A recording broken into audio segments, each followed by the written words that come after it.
नमस्कार साथियों, मैं Sushil Kumar accountant Indian railway आप सबका सुशील बटेसर यूट्यूब चैनल पर स्वागत करता हूं। ठंड काफी बढ़ चुकी है और ठंड के साथ साथ एक खुशखबरी ये है कि फाइनली हमारा 3 साल बाद अपेंडिक्स 2A एग्जाम हो चुका है। उसका रिव्यू आपको इस वीडियो में दिखाने वाला हूं, क्योंकि इस अब तक हम जो अकाउंटेंट में शब्द बोल रहा था वो हम ऐसे बोल सकते हैं कि कच्चे वाला अकाउंटेंट था। और अब हम कह सकते हैं कि जैसे ही हमारा ये रिजल्ट आएगा, एग्जाम हमारा अच्छा गया है सभी का, जैसे ही हमारा रिजल्ट आएगा तो हम एक पक्के वाले अकाउंटेंट इंडियन रेलवे में होंगे। तो कैसे एग्जाम होता है, क्या इसका पैटर्न रहता है, जो नया पैटर्न है उसमें क्या-क्या चेंजेस आए हैं और कैसा हमारा एग्जाम गया, सारा इस वीडियो में हम कवर करने वाले हैं। यदि आप ये एनटीपीसी का एग्जाम देकर सीबीटी 2 का आपने एग्जाम दे दिया, टाइपिंग देकर आप जेईई की पोस्ट पर आओगे, तो आपको ये पता होना चाहिए कि आपका जो अपेंडिक्स 2 एग्जाम जेईई बनने के बाद होता है, तो उसमें क्या-क्या पैटर्न रहता है, कैसा एग्जाम होगा, और जो हमने अभी एग्जाम नए पैटर्न पर दिया है तो वो एग्जाम आपका कैसा रहा। तो यदि चैनल पर नए हो तो चैनल को सब्सक्राइब करें, जिसका फ़ायदा ये है कि आप रेलवे से जुड़ी हुई जानकारी और जितने भी रेलवे में वैकेंसीज़ है, जितने पद है, उनकी मैंने डिटेल से जानकारी अपने चैनल पर अपलोड कर रखी है, चाहे वो टेक्नीशियन हो, एनटीपीसी हो, ग्रुप डी हो, सभी की जो प्रोफ़ाइल मैंने अपने चैनल पर अपलोड कर रखी है, वहाँ से आप देख सकते हो। तो आज की वीडियो में हम अपेंडिक्स 2A जो आज हाल ही में यानी 21 दिसंबर 2025 को कंडक्ट हुआ, उसके बारे में बात करेंगे, नए पैटर्न के बारे में ऑल डिटेल आपको मैं बताने वाला हूं कि कैसा मेरा एग्जाम रहा, कैसे हमारे ओवरऑल जो कैंडिडेट थे उनका एग्जाम रहा। तो हम बारी-बारी हम स्टार्ट करेंगे। तो उससे पहले मैं एग्जाम पैटर्न की बात करूं, पहले 3 एग्जाम हुआ करते थे अपेंडिक्स 2A में। बाद में इसको जो एक रेलवे बोर्ड का लेटर आया 17 जून 2025 में, उसमें इसमें चेंजेस किए गए। पहले ये सब्जेक्टिव टाइप होता था, आपको रिटन करना पड़ता था, यानी पेन और पेपर से आपको एग्जाम देना होता था। उसके बाद अब इसको ऑनलाइन कर दिया गया, सब्जेक्टिव है, आपको सिर्फ ऑप्शन चूज करना है, ओएमआर भी आपकी ऑनलाइन रहेगी और वहीं आपको ऑनलाइन पेपर शो होगा, टेबलेट से आपको एग्जाम देना होगा। तो अब सब्जेक्ट जो सिलेबस था उसमें भी बदलाव किया गया, और जो 3 पहले पेपर होते थे अब 2 पेपर होने वाले हैं, यानी 2 पेपर आज हमारे कंडक्ट हुए हैं, उसके बारे में हम डिटेल से बात करेंगे। तो सबसे पहले आप मेरा एडमिट कार्ड देख सकते हो, ऑनलाइन एडमिट कार्ड आया था, रेलवे की वेबसाइट पर ही आया था ये एडमिट कार्ड। उसके बाद एग्जाम कंडक्ट करवाया गया था, यहाँ पूरी डिटेल दी गई है, यहाँ देखोगे आप 21 दिसंबर 2025 को फर्स्ट शिफ्ट 2 पेपर थे, तो फर्स्ट शिफ्ट और सेकंड शिफ्ट दोनों में एग्जाम करवाया गया। आगे आपको मैं दिखाता हूँ पूरा इंस्ट्रक्शन वाला, ये इंस्ट्रक्शन वाला पूरा जूम कर देता हूँ। तो यहाँ आप देखोगे कि जब एग्जाम हम देने जाते हैं तो वहाँ सबसे पहले हमारे पास रेलवे का आईडी कार्ड होना चाहिए, एडमिट कार्ड होना चाहिए, और जब आप किसी भी यूनिट में काम करते हो, अकाउंट्स की या फिर रेलवे की किसी भी यूनिट की, तो आप कोई भी एग्जाम देने जाते हो डिपार्टमेंटली, तो आपको स्पेयर किया जाता है, तो स्पेयरिंग लेटर दिया जाता है, वो कंट्रोलिंग ऑफिसर साइन करके देता है। तो 3 चीजें हमारे पास होनी चाहिए, आप कोई भी डिपार्टमेंटली एग्जाम रेलवे का दे रहे हो। तो ये कंप्यूटर बेस्ड एग्जाम था, जो एक प्राइवेट कंडक्ट कंपनी जो टीसीएस थी उसने कंडक्ट करवाया।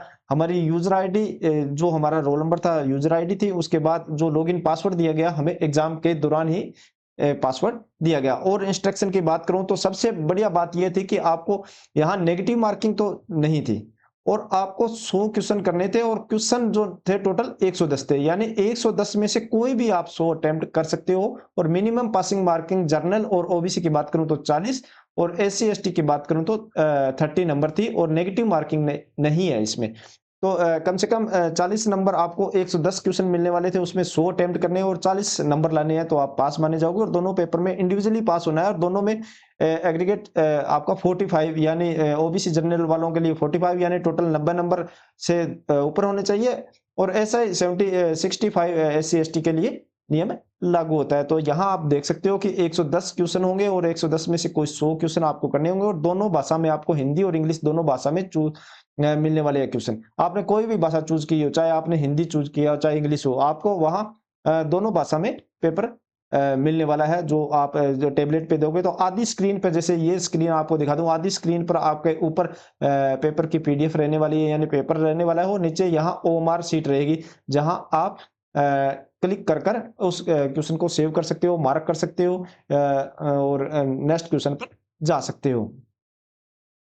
ये थी इंस्ट्रक्शन। अब मैं बात करूंगा, जैसे टाइमिंग की बात करूं तो टाइमिंग हमारी पहली शिफ्ट की टाइमिंग 8 बजे थी और दूसरी शिफ्ट की 1:30 थी, और एग्जाम जो था 2 घंटे का एग्जाम था, यानी सुबह वाला 10 से 12 बजे के बीच में, और जो सेकंड शिफ्ट में था वो 3 से 5 बजे का।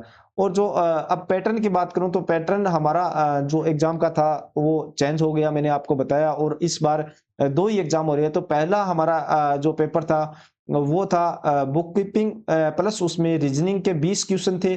क्योंकि पहले हमें कोई इसमें रेलवे बोर्ड के द्वारा बताया नहीं गया था कि 15 क्वेश्चन आएंगे, 10 क्वेश्चन आएंगे, कितने आएंगे रीजनिंग के, क्योंकि रीजनिंग और इंग्लिश ऐड जरूर किए थे, मगर यह कहीं नहीं बताया गया था कि आपके रीजनिंग के कितने क्वेश्चन आने वाले हैं और इंग्लिश के कितने क्वेश्चन आने वाले हैं। तो यहाँ क्लियर हो गया कि रीजनिंग के 20 क्वेश्चन रहे थे, और जो ये सबसे एंड में थे, यानी 76 से लेकर 95 तक रीजनिंग के क्वेश्चन थे, और उसके बाद इंग्लिश के क्वेश्चन थे 96 से लेकर 110 तक, यानी 15 क्वेश्चन इंग्लिश के थे। तो टोटल 35 नंबर तो आपके रीजनिंग और इंग्लिश का इसमें रहने वाला है वेटेज, और बाकी रहा बुक कीपिंग की बात। तो बुक कीपिंग की पेपर की बात करूं तो इसमें बुक कीपिंग के जो जनरल कंसेप्ट थे उनसे क्वेश्चन पूछे गए थे। उसमें बैलेंस शीट से कोई 1-2 क्वेश्चन जो सिंगल एंट्री या डबल एंट्री से, एक सिंगल एंट्री से देखने को मिला था, सिंगल एंट्री सिस्टम था जिसमें, और बाकी आपको सिर्फ कंसेप्ट और थ्योरी वाले क्वेश्चन यहाँ पर पूछे गए थे बुक कीपिंग में। तो यहाँ ये भी काफी आसान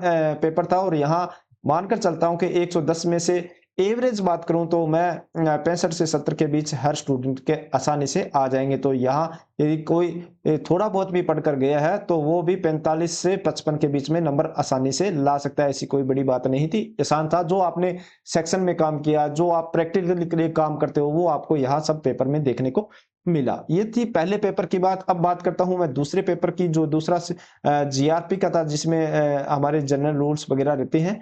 तो ये पेपर थोड़ा, जो हमारा फर्स्ट पेपर हुआ था उसके कंपैरिजन में थोड़ा हार्ड हमें देखने को मिला, मगर इतना भी हार्ड नहीं था कि आप इसको पास न कर पाओ। आसानी से यदि कोई अच्छी किसी ने तैयारी कर रखी थी तो वो 60 प्लस नंबर आसानी से ला सकता है, और जिसने थोड़ा बहुत पढ़कर, यानी 1 वीक 2 वीक पढ़कर भी जा रहा है, तो वो भी आसानी से 45-50 प्लस नंबर आसानी से इसमें ला सकता है। इसमें बात करूं तो ज्यादा वर्कशॉप और ट्रैफिक अकाउंट से ज्यादा क्वेश्चन पूछे गए थे। इसमें पीयू से सिर्फ, यानी प्राइमरी यूनिट से एक क्वेश्चन पूछा गया था। इसके अलावा जो हमने याद कर रखे थे प्राइमरी यूनिट या प्लान हेड, तो वहां से आपको सिर्फ एक क्वेश्चन देखने को मिला। इसके अलावा वर्कशॉप और ट्रैफिक अकाउंट से यहाँ आपको काफी क्वेश्चन देखने को मिलेगी। यहाँ भी आपको 110 क्वेश्चन थे। 110 क्वेश्चन में 10 क्वेश्चन आपको 101 से लेकर 110 क्वेश्चन राजभाषा के थे, यानी राजभाषा से जुड़े, राजभाषा अधिनियम, राजभाषा नियम दोनों से जुड़े क्वेश्चन थे, और वो काफी सिंपल थे। 10 में से 7 से 8 हर बंदा आसानी से इसको अटेम्प्ट कर सकता था। बाकी 100 क्वेश्चन में से आपको, यानी टोटल 110 में से आपको 100 क्वेश्चन करने थे, चाहे आप राजभाषा अटेंड करो या ना करो, ये आप पर डिपेंड था। आपको 110 क्वेश्चन थे, वहां से आपको मैक्सिमम 100 क्वेश्चन ही कर सकते हो। और ऑनलाइन पैटर्न आपको मैंने बता दिया, हाफ स्क्रीन पर पेपर था, और हाफ स्क्रीन में नीचे ओएमआर शीट दी गई थी। जैसे टाइम आपका कंप्लीट होगा वहां आपको सबमिट करना होगा। पेपर स्टार्ट होने से पहले आपकी बायोमेट्रिक भी हो रही थी। बायोमेट्रिक के बाद सेल्फी कैप्चर करनी थी। उसके बाद आपको पासवर्ड दिया जाता है, पासवर्ड इंटर कर एग्जाम स्टार्ट करना था। तो जो हमारा पुराना पैटर्न था उसके कंपैरिजन में ये पैटर्न काफी मुझे अच्छा लगा। एक तो इसमें आपको सिर्फ टेब से या कंप्यूटर से आपको एग्जाम देना है। तो जो एनटीपीसी क्लियर करके आ रहे हैं, तो एनटीपीसी वाले तो ऑलरेडी ऐसा पैटर्न देख के आते हैं, तो उनके लिए थोड़ा फेमिलियर रहता है। और दूसरा जो 2 पेपर कर दिए, जो तीसरा ऑप्शनल सब्जेक्ट चूज करना होता था, तो वो हटाकर उन्होंने 2 पेपर कर दिए, तो ये भी काफी अच्छी है। और जो पेपर आज हमने देखा कि कैसा पेपर आया, तो वो दोनों पेपर ऐसे थे कि आप आसानी से इसमें पास कर सकते हो। यदि कोई जैसे नए बैच में अभी सिलेक्टेड होकर आएंगे कैंडिडेट, तो उनके लिए ऐसी कोई बड़ी बात नहीं है कि वो इसमें फेल हो जाएंगे। आसानी से इसको पास कर सकते हो पहले ही चांस में। मैं कहता हूं कि जो हमारे बैच, यानी 2019 बैच के कैंडिडेट थे, वो सभी इसमें आसानी से पास कर जाएंगे पहले ही प्रयास में। बाकी आपको 3 चांस मिलते हैं, 2 चांस और एक जीएम से चांस मिलता है, आसानी से पास कर लेते हो। तो ओवरऑल मैंने पूरा रिव्यू इसमें आपको दे दिया कि अपेंडिक्स 2 एग्जाम जो 3 साल से अटका हुआ था, इसकी वजह से हमारा इंक्रीमेंट रुका हुआ था, प्रमोशन रुका हुआ था, तो वो आज कंडक्ट हो चुका है। और पूरा रिव्यू मैंने आपको इस वीडियो में दिया है। तो यह वीडियो आपको कैसी लगी, अच्छी लगी हो तो लाइक करें, दोस्तों के साथ शेयर करें, और मिलते हैं नई जानकारी के साथ नई वीडियो में। धन्यवाद।